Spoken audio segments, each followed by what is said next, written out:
6 تاریخ کو پاکستان فضائیہ نے ہندوستان کے ایئر بیسز پہ حملہ کیا اور 7 تاریخ کو ہندوستان نے بدلہ لینے کے لیے ہمارے بیسوں پہ ہوائی اڈوں پہ حملہ کیا. ہم لوگ الصبح یعنی سورج نکلنے سے تقریباً 1 گھنٹہ پہلے یا اس سے کچھ کم ویش اپنے کاکپٹس میں بیٹھ جاتے ہیں، تمام ذرہ بختہ جسے کہتے ہیں ہم پہن کر. اور میں ابھی سورج کو طلوع ہوتے ہوئے کافی وقت تھا، میں اپنے کاکپٹ میں اسٹریپ کر کے، اسٹریپ کہتے ہیں، میں سو گیا جی. اور پھر کسی پائلٹ نے، کسی سائرن ہوئی، کسی پائلٹ نے آ کر ہمارے جہاز کے فیوزلاج کو ناک کیا تو میں نے آنکھ کھولی اور اللہ کے فضل سے اس وقت میرے زبان سے کلمہ نکلا، بسم اللہ الرحمن الرحیم میں نے پڑھی. مجھے معلوم تھا کہ اس مارکے میں کچھ ہوگا.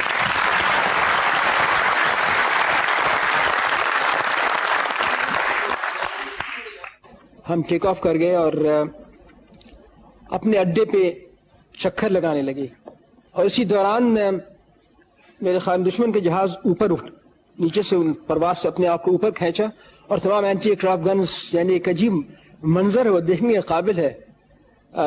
کوئی 100 گنز ہوتے ہیں ان کے، پائرو ٹیکنیکس، ڈفرنٹ کلرڈ منیشنز ہوتے ہیں، وہ فائر کرنے لگے تو مجھے وہ 4 جہاز نظر آئے جی. 2 جہاز نظر آئے. اچھا. ان لوگوں راکٹس مارا اور پھر اپنے سرحد کی طرف دوڑنے لگے. تو کچھ عرصے کے لیے روشنی بہت کم تھی، یعنی سورج طلوع نہیں ہوا جیسے کہتے ہیں، یہ وقت اذان ہوتی ہے، بس ہمارے لیے وہی وقت تھا. اچھا. تو ہم نے معلوم تھا کہ وہ مشرق کی طرف جائیں گے، تو مشرق کی طرف میں اور ہمارے ایک ساتھ جو ہمارے ونگ مین تھے وہ دونوں نے اس تعاقب کی اور ایک بارگی ہمیں 2 جہاز نظر آئے تو بہت نیچے پرواز کر رہے تھے، یعنی کوئی 50 فیٹ یا 100 فیٹ زمین سے اوپر. اچھا. تو میں نے ایک میسائل مارا تو وہ میسائل زمین پہ گرا، زمین پہ لگ گیا. جو وہ میسائل لانچ ہونے کے بعد ڈراپ کرتا ہے اور پھر وہ اسپیڈ ٹیک کرتا ہے.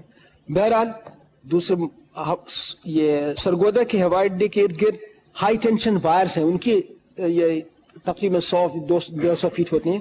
تو ایک ان میں سے جہاز کلائم کیا، اس کو میں نے میزائل مارا اور مجھے پتہ بھی نہیں لگا کہ وہ کب پائلٹ کاکپٹ سے نکلا. جب اس کے قریب سے میں گزرا دیکھا کہ وہ پائلٹ کاکپٹ میں نہیں ہے اور اس کے جہاز کے ارد گرد آگ لگی ہوئی ہے اور دوسرے بقیہ جو 4 جہاز تھے وہ نظر نہیں آئے. پھر بھی میں نے تعاقب کیا، میرے خیال میں دریا یہ چناب کو عبور کر کے دیکھا وہ 4 جہاز بہت نیچے پرواز کر رہے تھے، ایک ہی رخ میں مڑے. عموماً اگر پیچھے سے کوئی حملہ کر رہا ہو تو جہاز سپلٹ کرتے ہیں، 2 جہاز ایک کسی اور طرف، ایک جہاز ایک طرف، تاکہ دشمن کو سینڈوچ کر سکتے ہیں ہم، یعنی ایک جہاز پیچھے لا سکیں. تو وہ چاروں ایک ٹرن میں، ایک ہی دائرے میں ٹرننگ کرنے لگے. ایک ٹرن میں وہ 4 جہاز اللہ کی وجہ سے مار گرا دیے. اور ایک عجیب سی کیفیت تھی، سورج وقت طلوع ہو رہا تھا اور ہم نے سورج، ہمارا بیس مغرب میں تھا. جی جی.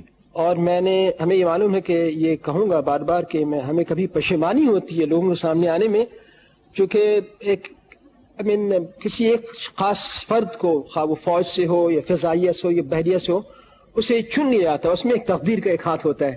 تو project his force, project his country also. یعنی ہمارے تمام پائلٹس نے، یعنی نسبتاً ہمارے جہازوں کی تعداد تقریباً اس جنگ میں 150 کے قریب تھی اور دشمن کے پاس 450 جہاز تھے. کبھی جنگ سے پہلے ہم سوچتے تھے کہ ہمارے ہر جہاز کے مقابلے میں 3 جہازوں ہم کیسے لڑیں گے، مگر وہ ایک جوش ہوتا ہے، بلبلہ ہوتا ہے اور اپنے قابلیت پہ انحصار ہوتا ہے، بھروسہ ہوتا ہے. اور ہم واپس آنے لگے تو ہم نے شکریہ ادا کیا، اللہ کا شکر ادا کیا کاکپٹ میں کہ یہ اللہ نے ہمیں عزت بخشی، ہم زمین پہ آئے.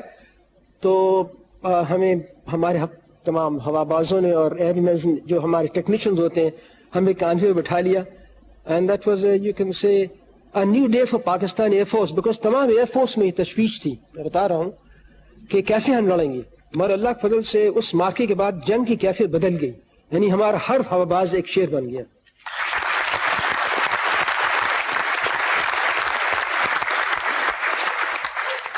ہم لوگوں نے جو کام کرنا تھا ہماری جنریشن وہ کر کے چلے گئے.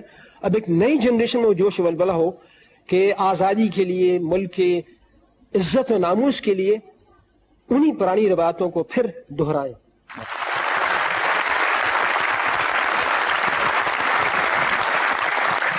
اللہ کی فضل سے بر صغیر میں ہمارے آباء اجداد نے 800 سال تک حکومت کی ہے. اور ہم یعنی اکثر شاید میں اخباروں میں دیکھتا ہوں, انٹلیکچوئل سرکلز میں دیکھتا ہوں کہ ایک پیسمزم ہے کہ under the present circumstances, I mean, I would say this, کہ one of the leading editors of a journal on 14th August wrote an article, you see, and it was so pessimistic. I wanted to really meet her and say, I have no doubt in my mind that Pakistan's integrity is absolutely beyond doubt. Every nation in the third world faces similar problems.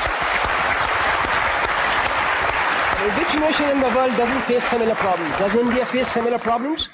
کیا Egypt مصر کے ساتھ وہی problem نہیں ہے؟ ترکی کے ساتھ economic problems, structural problems, ایک روایتی سوسائٹی تہذیب میں بنیادی تبدیلیاں آ رہی ہیں. اور قیادت یعنی عظیم قیادت تو ہر روز پیدا نہیں ہوتی. عظیم قیادت, قائد اعظم جیسی قیادت تو صدیوں کے بعد پیدا ہوتی.